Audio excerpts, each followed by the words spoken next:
Hello students. आज जो last का टॉपिक हमारा रह गया था उसको कवर करते हैं। Van der Waals radii. वंडरवॉल रेडियाई कहाँ होता है, कहाँ एग्जिस्ट करता है? वंडरवॉल रेडियाई एक रेडियाई ही होती है, रेडियस होती है, और ये रेडियस इंटरमोलिकुलर फोर्सेस के बीच में होती है। अब इंटरमोलिकुलर फोर्सेस, इंटरमोलिकुलर फोर्सेस क्या होता है कि जो मॉलिक्यूल्स के बीच में जो फोर्स एग्जिस्ट करता है वो इंटरमोलिकुलर फोर्स होता है। और रेडियाई, किसी भी सर्कल की जो रेडियस होती है उसको रेडियाई भी बोलते हैं हम। अब इस कंसेप्ट को करेंगे कंप्लीट। हाँ जी, यहाँ पे हम क्या करेंगे, जो H2O का स्ट्रक्चर है वहाँ पे वंडरवॉल रेडियाई का कंसेप्ट कंप्लीट करेंगे। अब H2O का स्ट्रक्चर हमारा कैसे रहता है कि एक हमारा मॉलिक्यूल्स रहता है ऑक्सीजन का, और दो मॉलिक्यूल्स हमारे रहते हैं हाइड्रोजन के।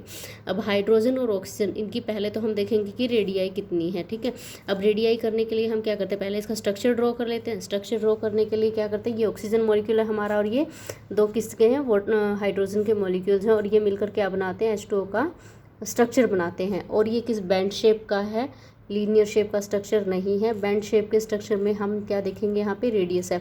अब देखिए, जो ये इलेक्ट्रॉन का क्लाउड क्या रहेगा, जो ऑक्सीजन है, ऑक्सीजन का इलेक्ट्रॉन यहाँ पे एग्जिस्ट करता है, और इसका क्लाउड कहाँ तक है, यहाँ तक है। अब इसकी हम क्या देखते हैं, van der Waals radius. Van der Waals radius of oxygen कितना रहेगा, 1.4 एंगस्ट्रॉन। अब अगर हम इसको नैनोमीटर में चेंज करेंगे, तो नैनोमीटर में चेंज करेंगे तो कितना आ जाएगा, 0.14 नैनोमीटर आ जाएगा। अब इसको हम बोलते हैं, ये जो आउटर स्ट्रक्चर बनी हुई है, आउटर स्ट्रक्चर को लाइनिंग जो बनी हुई है इसकी क्लाउड की, इलेक्ट्रॉन क्लाउड की, इसको हम बोलते हैं वंडरवॉल्स एनवेलप। अब एनवेलप ये किस किस का है, ये हाइड्रोजन मॉलिक्यूल का है, और ये दूसरे हाइड्रोजन मॉलिक्यूल का है।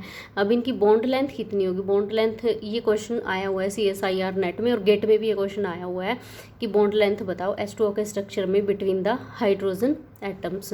अब 104.5, ठीक है, डिग्री, ये क्या होती है, इसकी बॉन्ड लेंथ होती है। अब यहाँ पे जब हम देखते हैं किसकी, ऑक्सीजन की और हाइड्रोजन की, रेडियाई कितनी है हमारी, वही 0.12 या 1.2 एंगस्ट्रॉन में ले सकते हैं, और नैनोमीटर में कितना लेंगे, 0.12।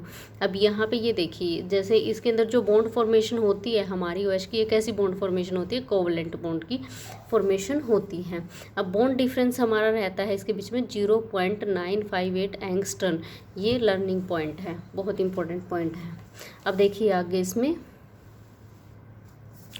इसमें दिया हुआ है, देखिए जो ये मैंने वो की है, ठीक है, रेडियाई डिटरमाइन की है। डिटरमाइन कैसे की मैंने, ये देखिए, ऑक्सीजन के पास कैसा है, पार्शियल चार्ज नेगेटिव है, हाइड्रोजन के पास पार्शियल चार्ज पॉजिटिव होता है। ठीक है, अब यहाँ पे 0.12 एंगस्ट्रॉन में थी। अब जब मैंने इसको नैनोमीटर में चेंज किया तो इसकी वैल्यू कितनी आ गई, 0.12 नैनोमीटर। ये देखिए, ये जो डिस्टेंस है ऑक्सीजन और हाइड्रोजन के बीच में, यही हमारा क्या होता है, रेडियाई होता है। और जो ये एरिया होता है इसी को इलेक्ट्रॉन क्लाउड भी बोलते हैं। और यहाँ पे मेन हमारा इलेक्ट्रॉन शेयरिंग, ट्रांसफरिंग, ठीक है, और इम्बैलेंसिंग का रिएक्शन होता है। अब इसमें ये जो वैलेंसी कंसेप्ट होता है उसी में हमने इनको पढ़ा है। तो वहाँ पे क्या हो रहा है कि इलेक्ट्रॉन की शेयरिंग हो रही है, और इलेक्ट्रॉन की शेयरिंग कहाँ पे होती है, इलेक्ट्रॉन क्लाउड में होती है।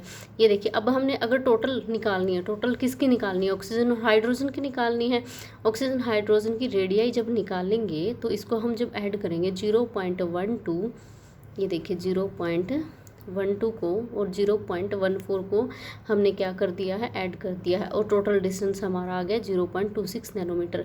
अब OH बॉन्ड की जब कोई पूछेगा, क्वेश्चन आएगा कि OH बॉन्ड में जो रेडियाई होती है टोटल कितनी होती है, 0.26 नैनोमीटर होती है।